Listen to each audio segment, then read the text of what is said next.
Hello, Ray Wheatley from Fightnews. I'm here with Philippe Fondu, who's the international matchmaker from Hatton Promotions.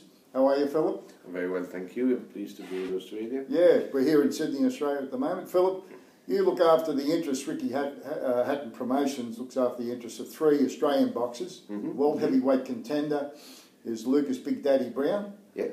He's rated number 9 with the IBF, 8 with the WBC, 13 with the WBA. Tell me, I believe he's got a fight coming up, scheduled in August. He's got a big fight coming up in August, indeed, against an undefeated Ukrainian heavyweight, Andrei Rudenko. So that's a step up on the quality of opponent, and I believe that if he goes through that one, the door will open for bigger stuff.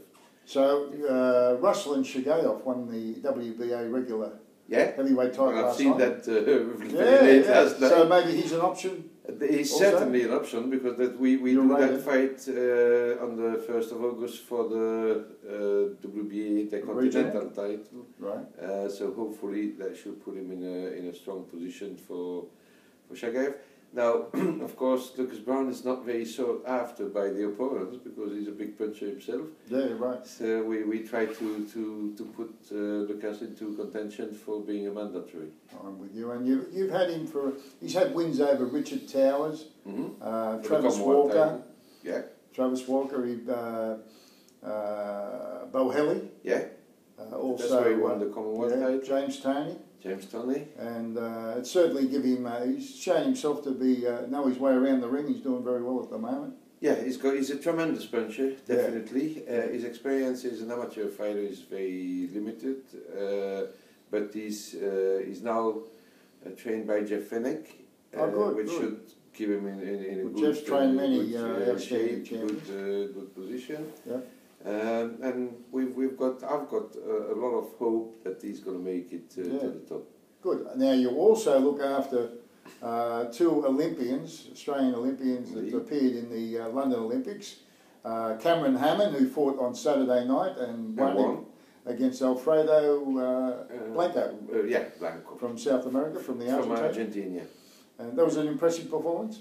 Well, he adapted because the opponent Blanco was very awkward, very tricky, change style, change guard, but Cameron won almost every round.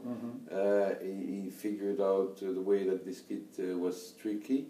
So everything's okay. Everything was like Cameron liked them, and they're both young kids. Yeah. So we take our time to build them up. There's plenty of time. That was his first main event. That was his first main event. Very good. His first 10-round fight. Now you've seen him fight. He fought in the London Olympics, beat a Nigerian representative first fight before meeting Canadian. Well, that's when we thought about approaching him and after looking at him over there. Yeah. That's great. And also the other Olympian is the light heavyweight Damien Hooper, who appeared at the London Olympics, beat Marcus Brown from the USA before being beaten by the Russian. What do you think of that, Damien Hooper? Well, I think Damien is an exceptional talent. If he can keep his head on his shoulders, because sometimes he's going off the road a bit, I'm being told. But if he now is boxing regularly, he's training well, I believe that he can go all the way through. He's very young, 21 years old. He's got talent, the world is at his feet, definitely. And he can punch, he can box, he can move. For me, this is a kid that could be the next superstar in this country. That's great, isn't it? You also look after Sergey Rabchenko, the number 1 WBC. We've got a few kids that we really push up. Sergey Rabchenko is the WBC silver champion. WBC number 1, I think he's WBA number 3, IBF. He's rated with all of them. Rated as well, he's rated everywhere.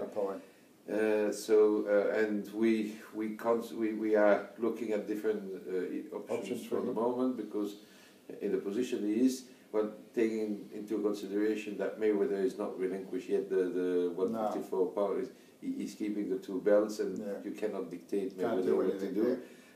So we see at different options, and one of these options, which I can't really disclose for the time being, is really looking to be in Australia. Okay.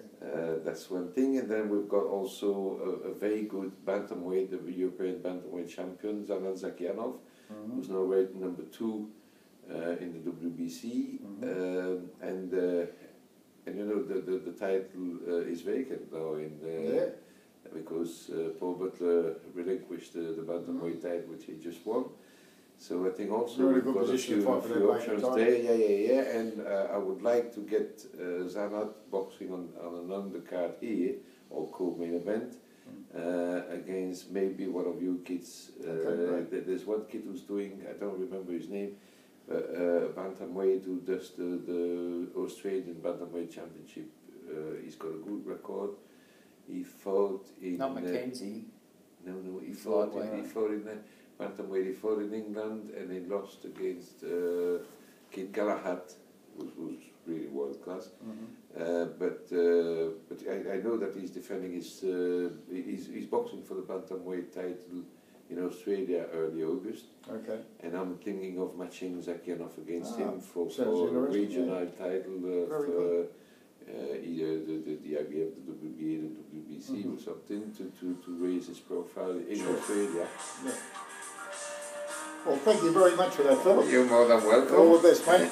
Excuse me.